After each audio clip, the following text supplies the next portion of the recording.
Hi everyone. So today I'm just really happy because I just feel like every topic we're touching here in mindful Zen habits and reviewing these different angles at how we could achieve more happiness in our lives, really increase the ability that we have to influence our own wellness. It just gives me so much joy to be able to share this with all of you. So today we're talking about undoing the aspect of identifying ourselves with the thoughts that we have. I know I've heard it often that, hey, don't get so down, you're not your thoughts. Like as if everything that came up to our mind is like the truth. Is it? Probably not. We have basically the ego and we have the self. Those are the two things we're going to talk about. I could see the ego as being something that could get offended because it's like when we're trying to appear well, there's something that we're trying to project. This might have come from parents teaching you that there's a way to be when there's other people around, and when there's no one looking, there's another way that you can be. So it's like as if you're really trying to show that you're good, you're paying attention in class, you're a good boy, you're a good girl, you're a good employee, you're a good example. So that gets offended because you are trying to convince people that you are a certain way. When you sit down and you look at the nature of things, who you really are, you could contemplate and introspect on things. You're like, wow, I think that's my real essence. I think that's my real nature. That is your true self. So your true self doesn't try to prove or push any ideas on anyone. It just is, right? So that's the difference between the ego and the essence, which is yourself. So in this book, Mindful Zen Habits, they're really trying to not create a conflict in between them. And they're saying they're more just like different levels of consciousness, like different levels of what you can see and respond to. And that you can only see these different levels when you disidentify yourself or avoid over-identifying with any one of them. It's like they're not good or bad. And they give an example. It's just like having guitar strings. There's like about 6 of them, right? 6. And it's like your ego could be one string, and then yourself could be another string, just to give an example. But there's 6 of them. Can you see the harmony in between them, what they can play together? Like you can see all of them in their potential, or you always kind of like over-identify with only what one string can do.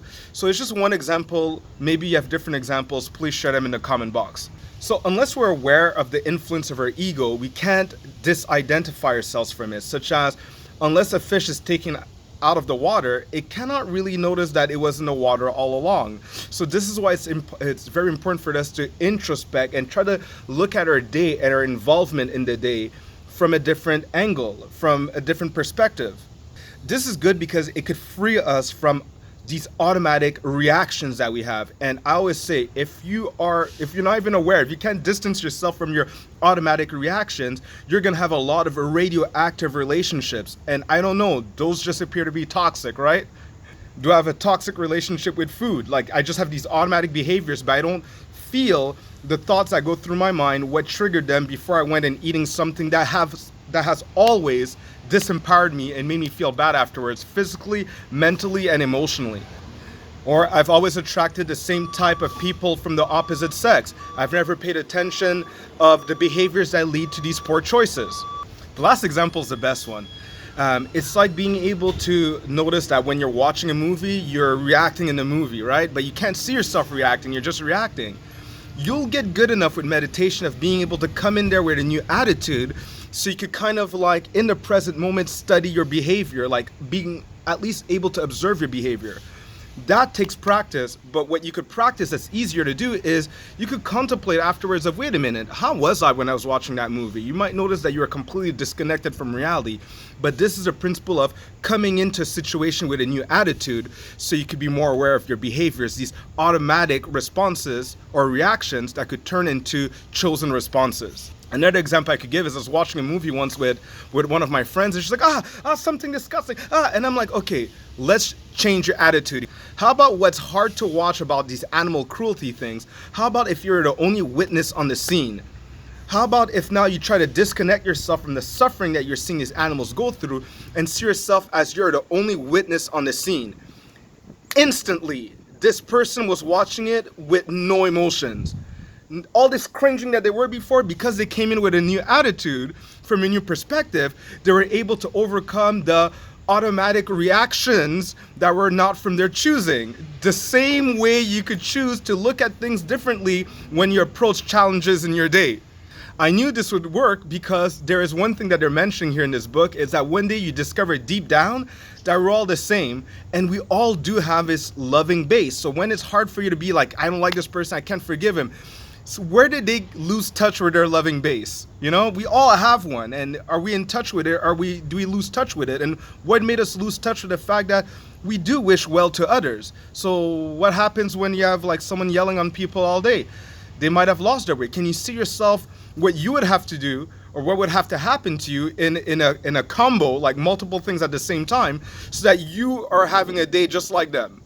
So they're mentioning here in the book that being able to meditate on a regular basis, it just kind of like helps you to see or fly over the different levels of consciousness that you have. And they really suggest that, you know what, do it because it is something incredible.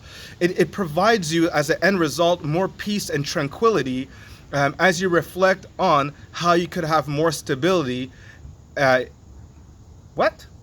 I didn't even read that properly. How you can have more stability in your behavior. There you go. That's what they were trying to say. Oh, multitasking is not the best. So if you want to be able to connect more with people authentically, you need to disidentify yourself with that one channel that you're operating on. I know this lady of mine's probably really good in business, but she's always like go go go go go go go go go go go go go, but she can't stop that go go go go go till it stresses her out, leading to her burnout. But she's just accepted that's just the way it is. She doesn't realize, and I was trying to teach her while we were doing physical exercise, that she could choose to operate on different gears and different perspectives, different mindsets, and that she does not need to expect life to operate at her speed where she will always be kind of like disappointed, but she could choose to come and meet life at the speed that it's going at that present moment, so that she doesn't burn herself out in the process, and she could keep herself nice, cool, calm, and confident. Nice, cool, calm, and confident. Yeah. So something that was also part of her behavior is rumination. It's deep thinking, but on what you can't do and what it's not going to change. So instead of like being in rumination, like, I can't believe they did this and then did that and over this and they really bothered me because of that and they knew it was probably that. It's like, why don't you just stop doing that? Because it kind of makes the waters in your mind, if there was water in your mind, we were talking about a fish before, it muddies that water. And it doesn't help you to see the blue sky in your mood and the clear water that could come from it. So it's just kind of clear your thoughts, and nothing should need to bother you that much.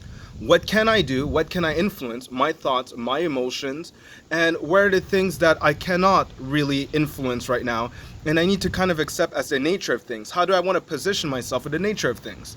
That's the ability that I will have to understand that, wait a minute, if I'm being so hard on this person, when I meditate long enough, I could see, wait a minute, I am this person. I could have done the same thing myself under those conditions. So it enables your thinking to go deeper into finding this bridge in between you and the other person, so that you could have a deeper connection of, all right, what were you thinking when that happened? And then you'd be like, okay, I understand. And you can make a logic out of things. It's just a better harmony. And someone that feels like they're going to get in trouble, and then you stretch out compassion to them where you guys are on the same page, or you girls on the same page, it just makes this person kind of much more grateful to have you around, because you could see them and you're not judging them like everyone else. That way you have people that want to be around you versus people that fear you, and making someone afraid of you kind of just makes them have tension in their mind, tension in their bodies, and that just reduces productivity and wellness in their lives and at work. Do you want to have better relationships, or do you want to have toxic relationships? How do you think meditation could help you? And what form of meditation would you like to kind of like put together? I like doing it while walking. I like to do it while I'm driving. I like to do it while I'm eating, because usually I am in this automatic behavior that I forget to kind of like chew my food and be one with it and be grateful for the food that I get to have, because I did good choices, and I want to be proud of myself to make sure the body is really getting those nutrients in. Hey, next course, we're going to talk about accept your emotions. Are emotions bad? Did you ever have a course on emotions? We have emotions running our lives all the time. Hey, let's see what it is trying to tell us, and we're going to meet tomorrow to be able to make that happen. Have a wonderful day, everyone, and I just can't wait to share more of this content with you.